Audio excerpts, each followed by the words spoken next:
everyone. This is your late night ASMR horror session. Put on your headphones and let my voice guide you into the darkness.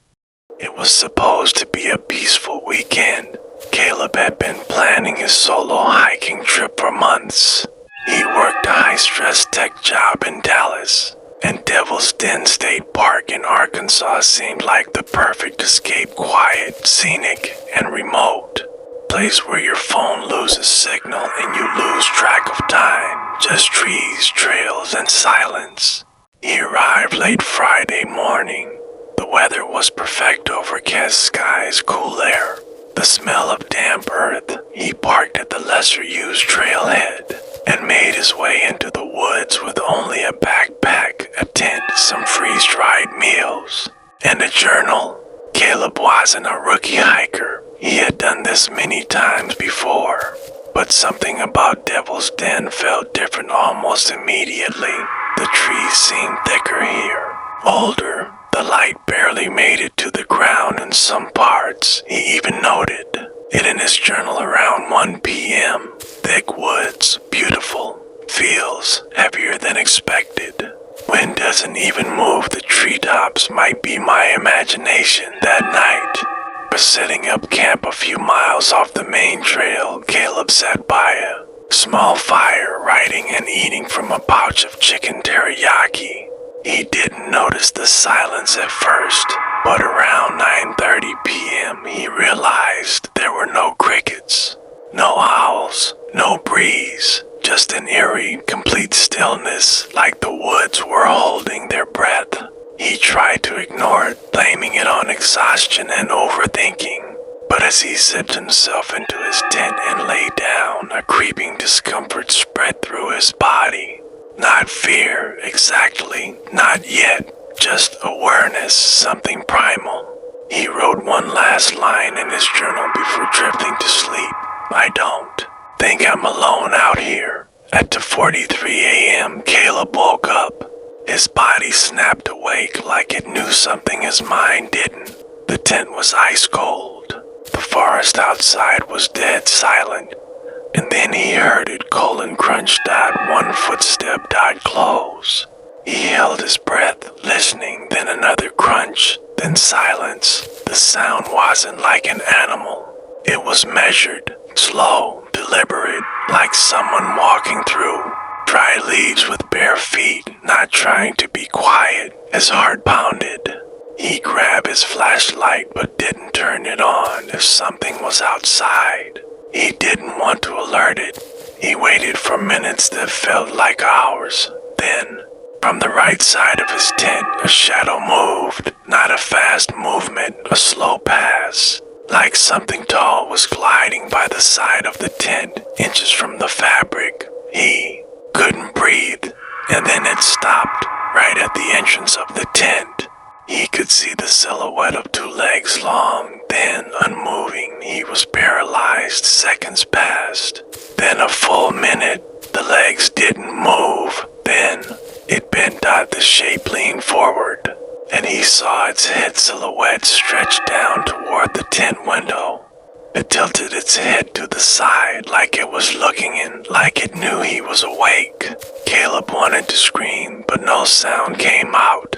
His lungs wouldn't let him. Then, just as suddenly as it came, the shadow stood upright and stepped back. Gone. He waited, listening for footsteps, for anything. But there was only silence. At dawn, Caleb emerged from his tent, his limbs shaking, his breath visible in the summer air. No tracks. No sign that anything had walked by. But something felt off. At breakfast, he noticed something scratched into a tree near his sight. A small carving deep into the bark. You saw me, Caleb left within the hour. He packed without eating, without thinking. He moved fast to fast, nearly twisting his ankle twice on uneven ground. He made it back to his car and drove until he hit signal, calling his girlfriend the moment he could. He told her everything that night. When he finally got home, he checked the journal. All the entries were there, except the last one, the one that said, I don't think I'm alone out here.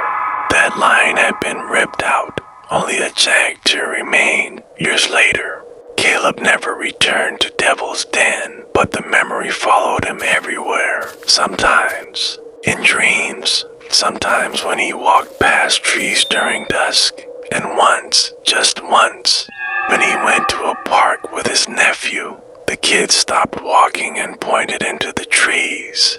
"There's someone watching us," he whispered. "Right there." There was nothing there. Caleb told himself the kid was imagining things, but deep down, he knew. Ethan didn't like driving at night, but sometimes gigs ran late. And tonight was one of those nights. He was a wedding photographer, and after a long day of sun, noise, and demanding clients, he just wanted to get back to Albuquerque. He decided to take the old Route 66 back, not because it was faster, but because it was quiet. No headlights, no traffic, just him, his music, and a straight road somewhere near Tucumcari, New Mexico. Just past midnight, his stomach started growling. He hadn't eaten since noon. He pulled off at a faded, flickering sign that read Linda's Diner. Since 1962, it looked like something out of a postcard. Chrome panels, checkered floors, red booths, and a big neon clock that was stuck at 1:14 a.m. He stepped inside. Soft bell rang overhead. Inside, it was quiet, but not empty. A tired-looking waitress stood behind the counter. Her uniform was spotless, her face expressionless. There was music playing faintly from a jukebox in the corner, some old Patsy Cline song, warped and echoing. And there she was, a girl sitting alone in the very last booth. She was beautiful. In a strange, haunting way, porcelain skin, dark curls, red lipstick. She wore a blue vintage dress that looked decades old. She didn't move, didn't look up. She stared out the window like she'd been waiting for something for a long, long time. Ethan sat down 3 booths away, facing her. He ordered black, coffee and a slice of pie. While he waited, he kept looking over. Something about her felt frozen, not staged, stuck. She never blinked, never shifted. The waitress came over and placed his order. He leaned in, whispering, "Hey, that girl over there, is she okay?" The waitress's eyes stayed on his. "You see her too?" she asked. He froze. What? She didn't answer. She just turned and walked back behind the counter. Ethan's hands began to tremble. He looked again. The girl was now looking at him, eyes locked, wide, unblinking, as if she just realized something terrible. Then she smiled, just barely, like she'd seen him before. Ethan looked away, trying to focus on his coffee, but something was wrong with the reflection in the diner window. He glanced up in the glass. Her head was still facing the window, but in reality, she was looking at him. That's when he noticed her booth. The final seat across from her was torn, the table scratched and covered in dust, yet she sat there pristine, like she didn't belong in the same world as the booth. His instinct screamed, "Leave, now." He stood up, tossed some cash on the table, and turned for the door. As he walked past her booth, he couldn't help it. He looked. She was gone. Just gone. No sound, no movement. The booth was empty, but something had been left behind. A black and white photograph, old and yellowed, was resting on the table. Ethan picked it up with shaking hands. It was a photo of her, sitting in that exact same booth. Smiling. Dated in ink.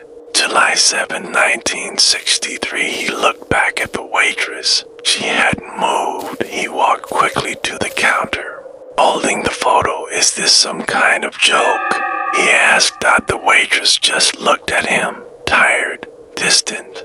Then she said, "She always shows up when it's quiet. You shouldn't have looked at her." Ethan left the diner in a panic, keys shaking in his hands. He sped off into the night headlights, tearing through the empty dark. The haunting follows a few nights later. He started hearing footsteps in his hallway. Always at 1:14 a.m. his lights would flicker. His camera, which he kept in his bag, would take photos by itself in the middle of the night. Always aimed at the hallway.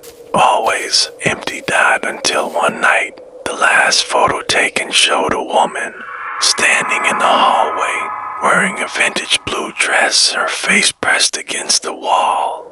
Not facing the lens, he smashed the camera the next day.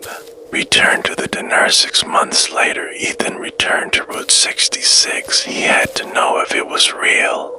He drove for hours, retracing every mile, but Linda's diner was gone. The sign was there, rusted, fallen, but the building had burned down years ago. He went to a nearby gas station and asked about it. The old man behind the counter squinted.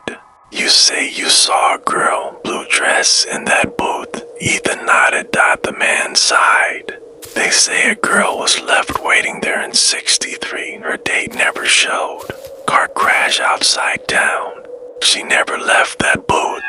Died in the fire. But some nights, if it's late, if you're tired, and you're alone, she'll still be waiting." Ethan asked, "Waiting for what?" The old man answered, "Someone to notice her, and someone to take her place." One last thing, Ethan never drove at night again. He moved to Oregon, quit photography, but sometimes when he visits diners, he checks the booths, and once in a reflection he swears he saw her again, just sitting, staring out the window, waiting.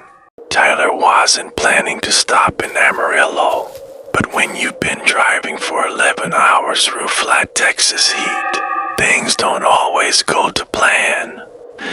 Had just finished a last-minute gig in Albuquerque and home was still 4 hours away.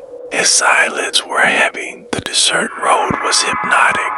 The headlights barely cut through the dark. He passed a faded old sign just off the interstate. Mesa Lane Motel, vacancy, no chain, no brand.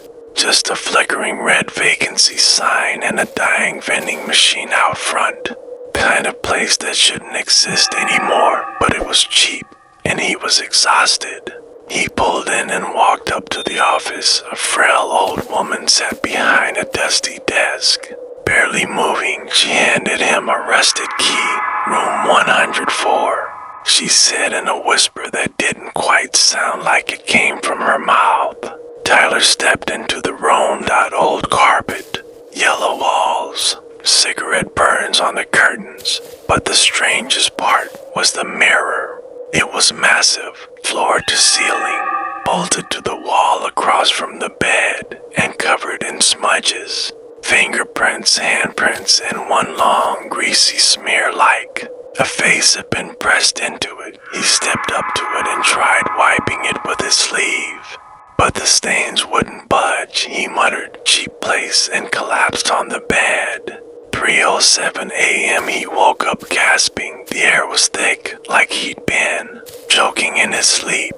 The digital clock glowed blood red. 3:07. That's when he heard it. A sound, faint, like breathing, but not his own. He looked toward the mirror. It was fogged completely, like someone had just stepped out of a hot shower. But the bathroom door was wide open, dry, dark. He sat up.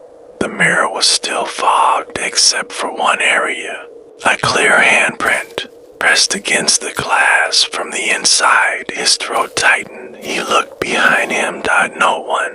The room was still. He turned back to the mirror and froze. In the reflection, something was standing behind him. Tall, black as coal skin, stretched like wet leather over bone. Its mouth wasn't a mouth. It was a vertical slit, stretching from chin to forehead, slowly peeling open into a full-body smile. He turned, nothing there, but when he looked back, the thing in the mirror had moved closer. Now, right behind him, head tilted, arms hanging like dead ropes. Tyler grabbed his bag, heart exploding in his chest, and ran to the door. But the lock wouldn't budge. It was stuck, like it didn't want him to leave. He pounded on it, kicked it. When he looked again, the mirror was normal, not just a reflection of a tired man in a filthy motel room. He slept with the lights on. The next morning, Tyler checked out without saying a word. The old woman behind the desk didn't even blink. He drove without stopping until he got home, but that night he found something in his bag, a shard of mirror glass wrapped in tissue, wet, cold, as if it had just been pulled from a fogged-up surface. He threw it away and tried to move on. But the mirror didn't let go. Nightmares started. Every night at 3:07 a.m. he'd jolt awake, soaked in sweat. His bedroom mirror would be fogged, and in it, that thing getting closer each night. He tried covering the mirror. It didn't help. The fog would still form even if it was covered in bed sheets or paint. He smashed it one night. The next morning, a new mirror had appeared. Not his, not bought, just there. He moved apartments. It followed.